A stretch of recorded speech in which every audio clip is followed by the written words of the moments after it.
Hi, എന്താണ് ഈ ombudsman എന്ന് പറയുന്നത് അറിയോ? നമ്മൾ കോർപ്പറേറ്റ് സെക്ടറിൽ വർക്ക് ചെയ്യുന്ന ഏതൊരാളും അറിഞ്ഞിരിക്കേണ്ട ഒരാളാണ് ഓംബുഡ്സ്മാൻ.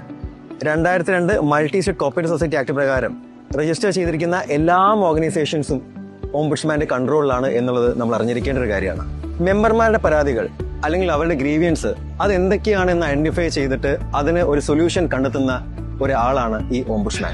അദ്ദേഹം ഇൻഡിപെൻഡന്റ് ആയിട്ടും ഇൻപാർഷ്യലായിട്ടും വേരിയസ് സെക്ടേഴ്സിന്റെ പ്രോബ്ലംസ് ഐഡന്റിഫൈ ചെയ്യുകയും അതിനകത്ത് ഫെയർനെസ് കണ്ടെത്തുകയും ചെയ്യുകയാണ് ഇദ്ദേഹത്തിന്റെ മെയിൻ ഡ്യൂട്ടി എന്ന് പറയുന്നത്. ഇന്ത്യയിൽ എവിടേക്കൊക്കെയാണ് ഓംബുഡ്സ്മാൻ അപ്പോയിന്റ്മെന്റ് ചെയ്തതെന്ന് അറിയാവോ?